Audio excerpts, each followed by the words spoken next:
Día tengan ustedes, gente bonita. Pues sean bienvenidos a este canal de YouTube de la Cruz. No se les olvide darle me gusta, su like, que abajo la campanita, píquenle, puche, échenos la mano, chinga. Vámonos con Tokio. Gracias, presidente. Buenos días, Shaila Rosagel, corresponsal de Grupo Gili, El Imparcial de Sonora, La Crónica de Mexicali y Frontera de Tijuana. Buenos días a todos. Bueno, en primer lugar me gustaría preguntar sobre el plan de gestión a largo plazo para el control de COVID-19. Ya a mediados de junio el doctor Alcocer habló sobre eso en privado, ¿no?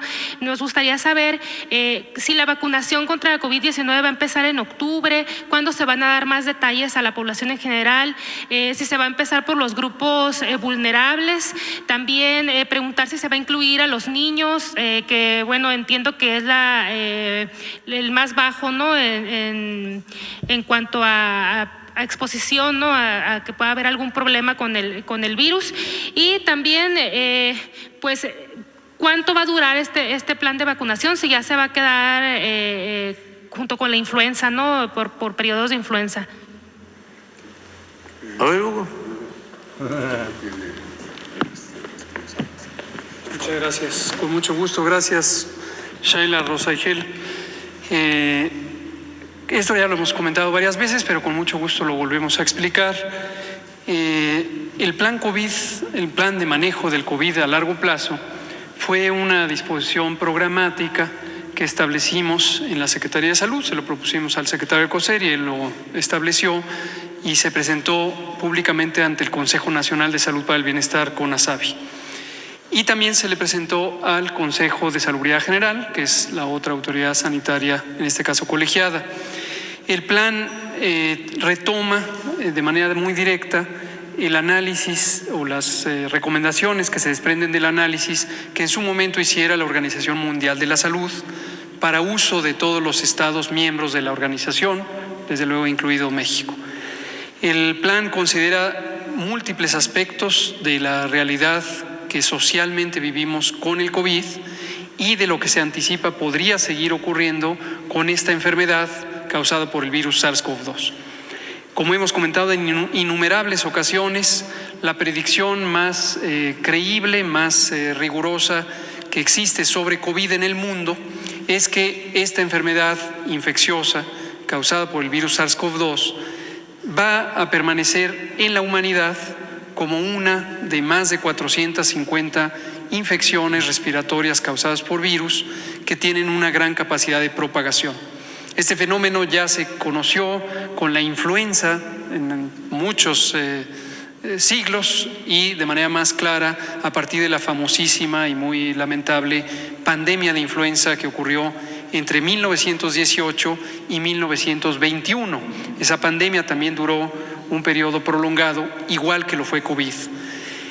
Una vez que terminó esa pandemia, en ese caso estamos hablando de la influenza, pero es el referente más directo, el virus de influenza o los múltiples tipos y subtipos del virus influenza han permanecido en la humanidad. De cuando en cuando hay nuevos tipos y subtipos que pueden dar nuevas pandemias, pero en general se mantiene como un fenómeno estacional, un fenómeno que aumenta en la temporada de frío, disminuye en la temporada de calor en todo el mundo. Lo mismo es muy probable que va a pasar con COVID-19. El plan tiene una serie de consideraciones que van desde el aprovechar las lecciones aprendidas y las capacidades desarrolladas durante la pandemia de COVID. En el caso mexicano, como lo dijimos aquí en esta misma tribuna hace unos meses, hay un elemento muy sobresaliente que es la capacidad de reconversión hospitalaria y adaptación de un sistema de salud que era muy precario, muy devastado, como se ha comentado en múltiples ocasiones, por lo que nos heredaron en sexenios anteriores. Y México tuvo la reconversión hospitalaria más grande que pudiera haber en el mundo. Llegamos a tener una habilitación de hasta 74,000 camas durante el pico de la segunda ola. El Instituto Mexicano del Seguro Social, aquí está su director, es la institución con la mayor experiencia en esa capacidad. Entonces tenemos un modelo de reconversión para la adaptación. Desde luego estamos modificando el sistema de vigilancia epidemiológica. Hay elementos interesantes El modelo centinela de vigilancia epidemiológica, la Organización Mundial de la Salud lo retoma ahora y lo recomienda. Lo enfatizo porque hubo críticas en los medios de comunicación corporativos a un modelo que México usó exitosamente junto con otras 11 elementos de información. Y hoy, de manera interesante, la OMS lo recomienda para todo el mundo. Otras recomendaciones que hizo la OMS y están contempladas en el Plan COVID de largo plazo incluyen el abstenerse de hacer medidas restrictivas en las fronteras terrestres, marítimas y aéreas que pudieran interferir con el tránsito de personas o el tránsito de bienes. Eso también es un precepto que está en el Reglamento Sanitario Internacional vigente y es algo que México sostuvo de manera muy enfática y donde también la prensa corporativa quiso levantar críticas. Hoy la OMS recomienda hacer exactamente lo que hizo México. En fin, hay muchas cosas. Respecto a vacunas, desde luego hemos analizado con mucho cuidado el contexto de las recomendaciones de OMS. Quiero destacar dos elementos porque también en México los mantuvimos muy cuidados y también recibimos críticas de la prensa corporativa. Lo primero es que las vacunas contra COVID-19 de composición original, las que fueron formuladas al inicio de la epidemia, siguen siendo efectivas. Y la OMS no hace una recomendación de privilegiar algún tipo específico de vacunas, sino considera que las vacunas originalmente creadas siguen siendo efectivas. Y en cambio, la OMS no enfatiza que deban usarse algunas formulaciones que se llaman bivalentes porque tienen los contenidos de cepas o variantes del virus que son más recientes. Empresas que han fabricado esto, como es Pfizer y Moderna, han querido permear esta idea como si fuera una recomendación científica y no, lo que es una aspiración comercial de vender su producto. Entonces no hay ninguna recomendación en el sentido de usar esto. Finalmente, respecto a los grupos de edad para el uso de la vacuna, igualmente la Organización Mundial de la Salud ha hecho una cuidadosa recomendación sobre cuáles son estos grupos poblacionales. Son prácticamente los mismos que se recomiendan para la vacunación contra influenza. Personas adultas mayores de 60 años, personas con enfermedades crónicas, ciertas enfermedades crónicas, enfermedad cardíaca y pulmonar crónicas, diabetes, obesidad extrema, inmunosupresión de distintas causas, cáncer, etcétera. Mujeres embarazadas, siempre voy a enfatizar, mujeres embarazadas también se recomienda vacunar.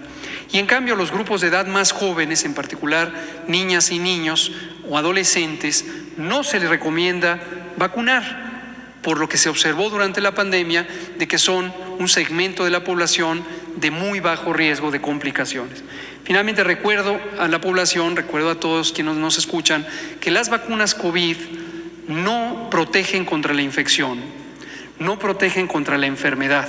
Lo que protegen es contra la forma grave de la enfermedad, es decir, la probabilidad de terminar en el hospital o de fallecer por las complicaciones de COVID. Por eso se trata de una vacunación de orientación selectiva en términos de las poblaciones en riesgo y se vacuna a quienes tienen el mayor riesgo. ¿El sector de la población con la vacuna patria? Las vacunas que usaremos en su momento las estamos definiendo de acuerdo a un esquema de proveeduría posible, siguiendo estos principios de la recomendación de OMS y teniendo en todo cuidado que la evidencia científica sobre la utilidad poblacional de la vacuna sea lo que nos rija. Doctor, ¿será a partir de octubre? ¿A partir de octubre empezará? Y también preguntarle... Efectivamente, tenemos preferencia de iniciar esta vacunación en octubre, entre otras razones, para aprovechar la logística de la vacunación contra influenza. En México se usa la vacuna contra influenza desde el 2007 como un programa público, gratuito, totalmente dirigido a las poblaciones de riesgo, como son las mismas. Entonces, el esquema operativo va a ser conjunto, vacunas contra influenza y vacunas contra COVID. El grupo de edad de 5 a 17 años entonces queda fuera de la vacunación. Así es, de momento no se ha recomendado que este grupo necesite ser vacunado, sino las personas adultas mayores y las personas con las enfermedades crónicas que ya mencioné. ¿Para cuándo va a ser las reuniones tradicionales? Está pendiente la reunión. Bueno, ya se está saltando la fila, pero terminemos con esto, por favor. Muchas gracias. Con mucho gusto. Aquí ya es otro cambio de tema. La reunión que usted pidió y que instruyó el presidente, con mucho gusto la vamos a tener. Estamos organizando a distintas personas expertas en el campo. Lo que queremos es que sea productiva. Hay empresas con interés comercial, como la suya, que han ido promoviendo la idea de tener registros sanitarios para productos potencialmente medicinales. Nada tiene que ver o poco tiene que ver con la medicina tradicional indígena, pero dado el interés que usted ha tenido, nos parece saludable tener una conversación al respecto. La salud también recomienda que se integre el sistema público de salud a la medicina tradicional. Así es. Ahí tenemos expertos. Y si usted sabe cuál es mi empresa, quiero que la diga en este momento. Desde luego que tenemos expertos, entre otros nuestro muy querido y respetado titular del Instituto Nacional de los Pueblos Indígenas, Adelfo Regino, nos está ayudando a identificar a las personas más compenetradas con la medicina tradicional e indígena, que justo es lo que se recomienda tener. ¿Alguna cosa más, Shaila? Ya por el momento. Bueno, si se va a descartar entonces a este grupo de edad de 5 y 17 años, no se prevé entonces complicaciones para ellos si se enferman, digamos. Se van a estar enfermando como todos nosotros, como si nos diera influenza, pero no se prevé que haya ningún problema. En general, las poblaciones jóvenes, esto lo aprendió el mundo entero. Nosotros tenemos datos muy robustos en México del seguimiento que hicimos durante la epidemia y son prácticamente idénticos a los que hay en otras partes del mundo. Las personas jóvenes tienen un riesgo muy, muy bajo. Estamos hablando de 2 órdenes de magnitud, casi 3 órdenes, 1000 veces más bajo el riesgo de complicarse comparado con personas adultas. Muchas gracias, doctor. Bueno, presidente, ya en una segunda pregunta para usted. Recientemente la Unión de Usuarios de Hermosillo propuso que la energía eléctrica sea considerada un derecho humano y se eleve a un rango constitucional, porque, ellos dicen que el subsidio, de todas maneras, a pesar del subsidio que hay en Sonora, quedan muchas familias que no pueden pagar los recibos, ¿no? Sí se conoce de muchas familias que incluso, pues se aguantan el calor con abanico nada más, y estamos hablando de más de 40 grados, ¿no? 45 hasta 50 grados en Sonora. ¿Qué opina de esto? ¿Cree que pudiera ser posible? Sí, hay que seguir rescatando a la Comisión Federal de Electricidad, porque los tecnócratas corruptos, ofrezco disculpa por hablar de ellos, pero no nacimos ayer, o la vida pública no comenzó hace 4 años y medio. Durante el periodo neoliberal, el propósito era destruir a la Comisión Federal de Electricidad, que es una empresa pública, porque los que tenían tomado el gobierno, secuestrado el gobierno, querían poner por encima de todo el interés particular, no el interés público. Por eso llevaron a cabo todas las reformas estas privatizadoras para perjudicar a empresas públicas. Era como una obsesión, estaban obcecados en destruir a la Comisión Federal, en destruir a Pemex, en destruir la educación pública, la salud pública. Eso no se debe de olvidar. Entonces, si hubiesen continuado ellos, la Comisión Federal estaría abasteciendo el 16% de la energía eléctrica del país. Esa es la proyección que tenían. Le iban a desaparecer y todo el mercado iba a quedar bajo control de las empresas particulares, nacionales y extranjeras. Entonces íbamos a estar padeciendo lo que sucedió en Europa,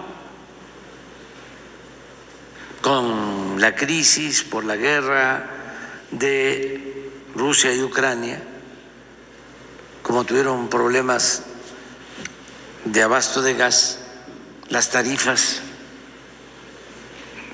de luz se fueron a las nubes, porque allá dominan las empresas particulares. No hay una empresa pública como la Comisión Federal de Electricidad.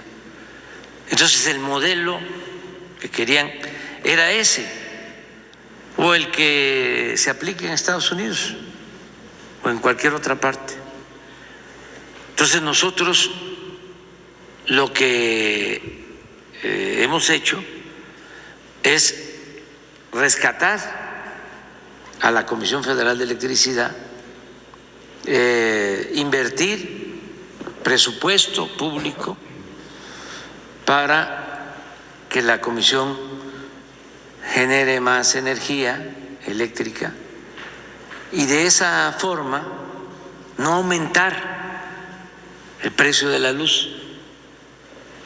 Eso es contrario al pensamiento conservador, mercantilista. A ellos no les importa. Acuérdense de los gasolinazos, acuérdense de todos los incrementos en el precio de la luz. Los podemos ver, de cómo en los sexenios anteriores aumentaba el precio de las gasolinas, del diésel, del gas, de la luz. Entonces, ahora hemos cumplido lo que ofrecimos, no aumentar en términos reales el precio de la luz, no aumentar el precio de los combustibles.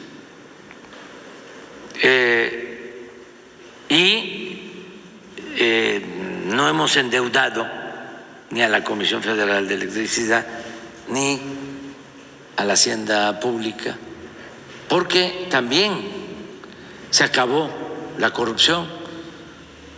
Si un día analizan ustedes lo que significó el contrato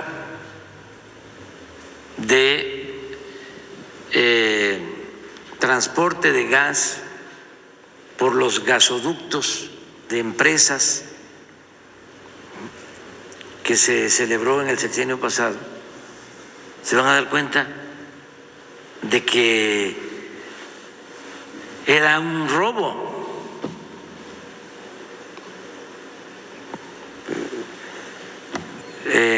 Los precios cobrados a la Comisión Federal, porque la Comisión Federal necesita para sus plantas gas, para sus termoeléctricas necesita gas. Entonces compraron el gas y justificaron esa compra de gas exagerada y contrataron el transporte de gas con ductos, con contratos a 20 años.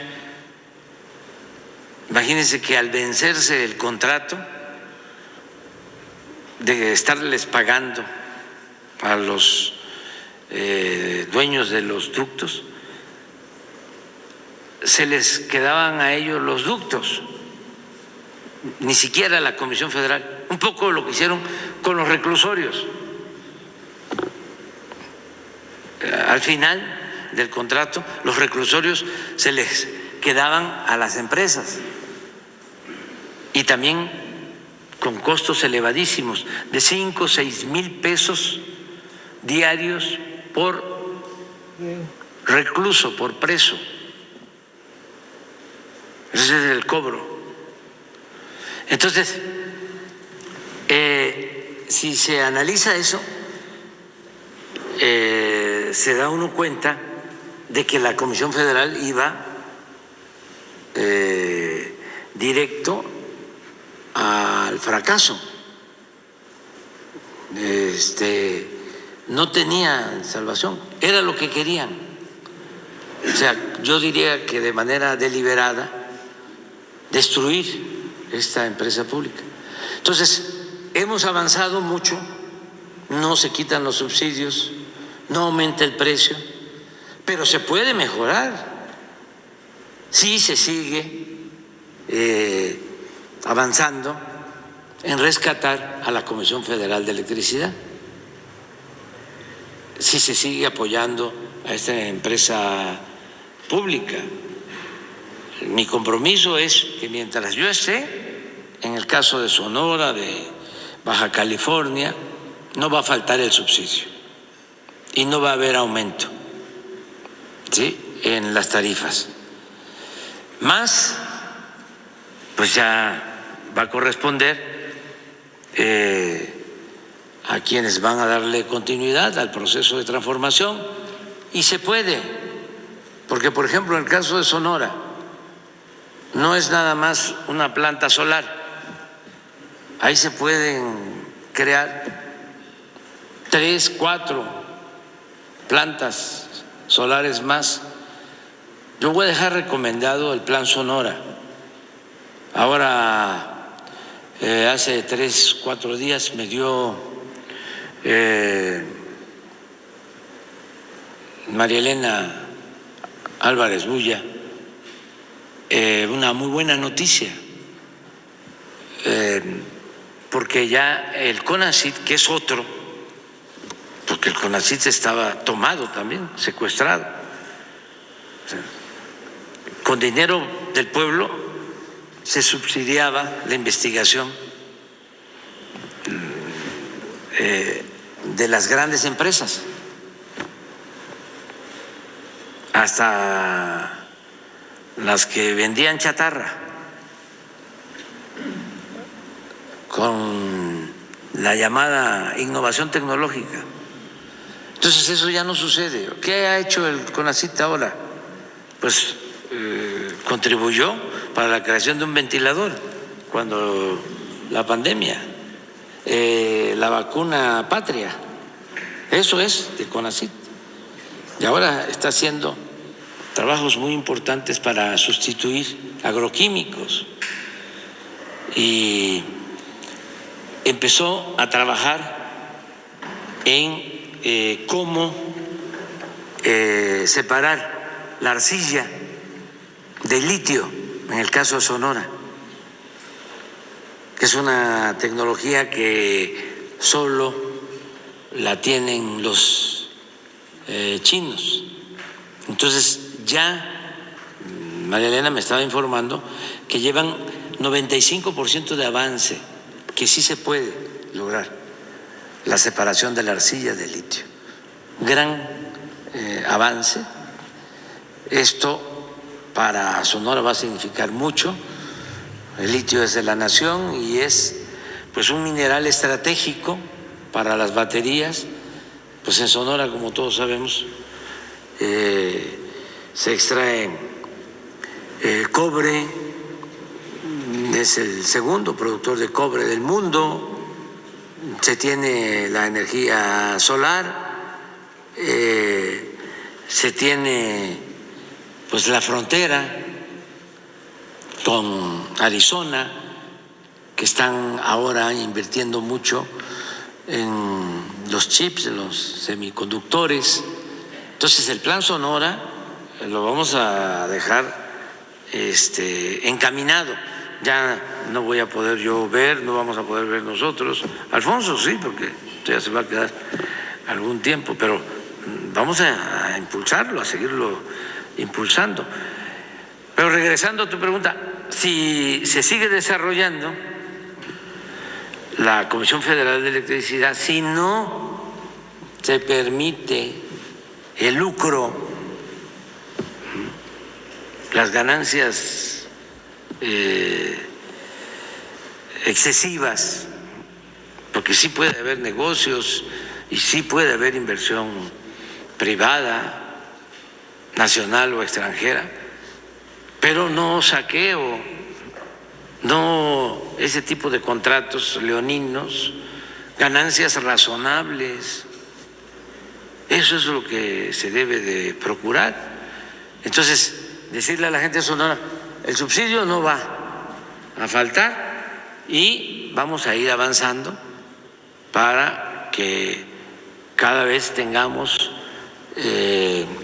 menos costos en la energía eléctrica. Justo hace como un año usted, bueno, dijo aquí que a una pregunta que yo le hice que iba a revisar si se podía dejar lo del subsidio ya, o sea, que no dependiera solo de su gobierno, sino que iba a revisar cómo se podía hacer. No sé si nos pueda adelantar, si ya lo vio. Y también esto de que se pueda convertir en un derecho humano o elevar a rango constitucional, si usted lo vería a corto plazo o ya sería a largo plazo lo del derecho a la electricidad.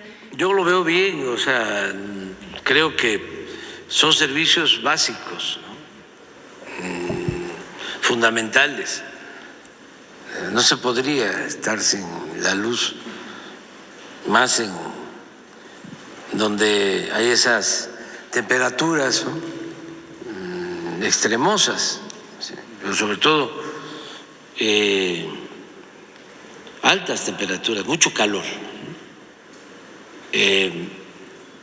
Entonces sí es importante, yo no me opongo a eso, pero realistamente, o sea, no quiere decir que sea malo plantearlo. O sea, uno siempre tiene que tener un ideal. Y la política consiste, entre otras cosas, en convertir los ideales en realidad. Entonces, se plantea y se va hacia allá, es como una utopía, es lo que nos hace caminar.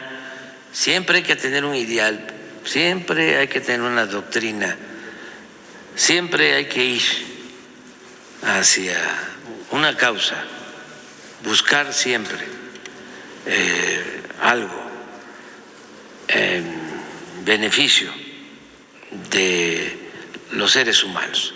Entonces, está bien eso y voy a revisar porque no lo he podido hacer, no he tenido el tiempo, pero voy a revisar cómo ya queda establecido lo del subsidio para que no se tenga que aprobar por Hacienda año con año.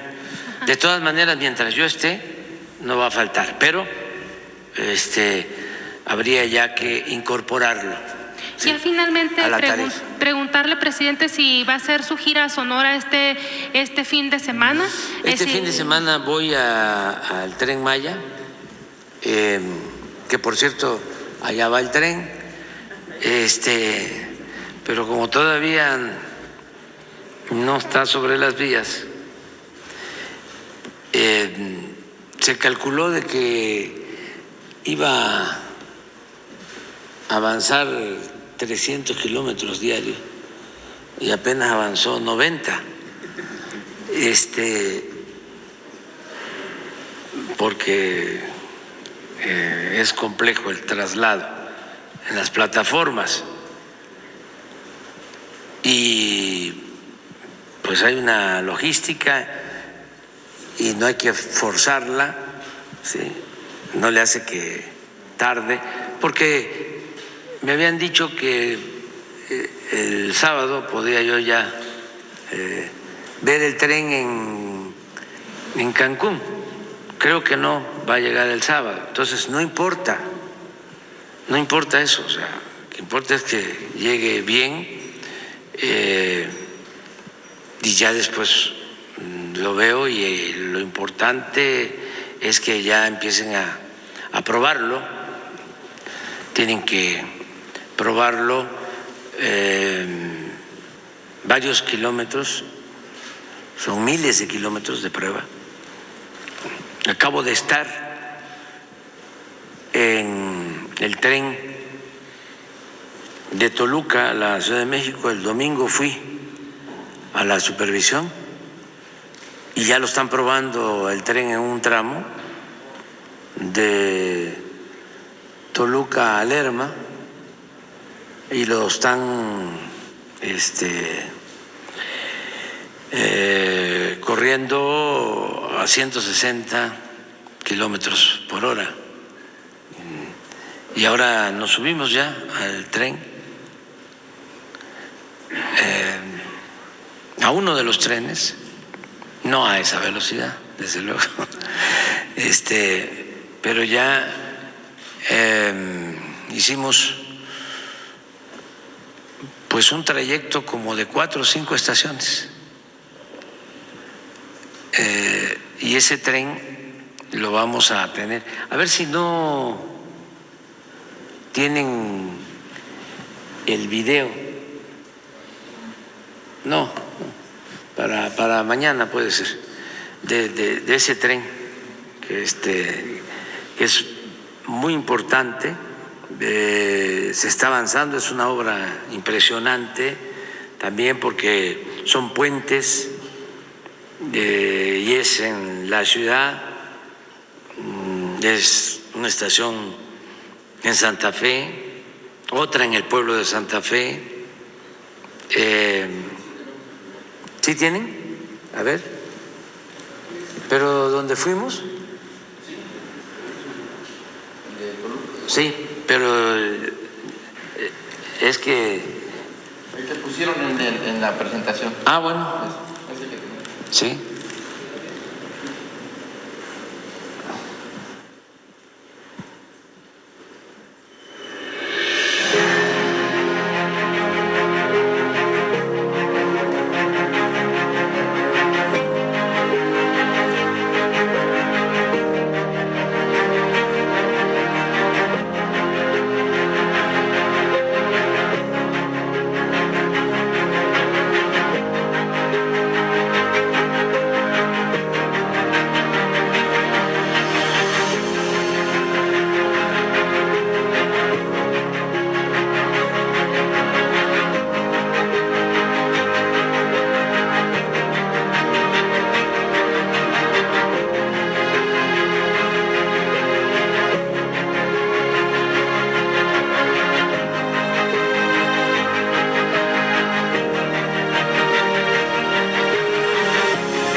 Que dice Ciro que no lo vamos a terminar. Presidente. Más seguro, muy seguro, rápido, no contaminante y va a ser más barato que el transporte público. ¿Qué semana va a Sonora, presidente? ¿Qué fin? Tengan para No, que de la aprendan. siguiente. ¿Cuándo va? ¿Mande? ¿Cuándo va entonces a Sonora? Ah, la próxima. O sea, de esta semana a la próxima. Voy a estar allá en Sonora. Sí, porque ya se me está pasando mucho. Vámonos a la canción. Te queda pendiente. Tú también. Los dos. Vamos a una paisana veracruzana. Bueno, Choco Jarocha. Tenías que ser tú. Así se llama la canción. Es de Silvana Estrada. Entre tanta gente, sin ir a buscarte, no sé qué me hiciste, pero vivo diferente. No sé qué me hiciste, pero vivo diferente. De casualidades se emborracha el mundo para decir que te amo, aunque a veces me confundo. Para decir que te amo, aunque a veces me confundo. ¿Qué voy a hacer sin el negro de tus ojos? Que hasta la noche ya no quiere oscurecer. Y para bien, estas manos que te habitan. Y para mal, hoy te extraño más que ayer. Ay, ay, ay, tenías que ser tú. Para bien o para mal, tenías que ser tú. Ay, ay, ay, tenías que ser tú. Para bien o para mal, tenías que ser tú.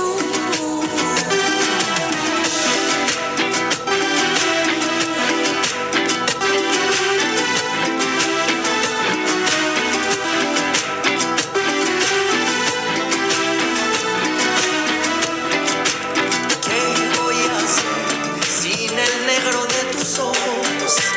Que hasta la noche se resiste a oscurecer. Y para bien, estas manos que te habitan. Y para mal, hoy te extraño más que ayer. Ay, ay, ay, tenías que ser tú.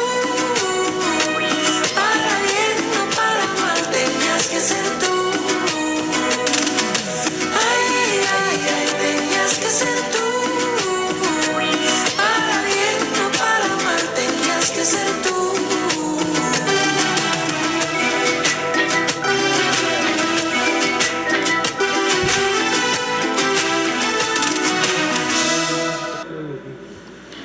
Ahí va el repertorio. Sí, pero vamos a tener tiempo. Es lo que más vamos a tener, tiempo. Bueno, nos vemos mañana. No, mañana. Mañana. Bueno, bye. Tengan un bonito día. Cuídense.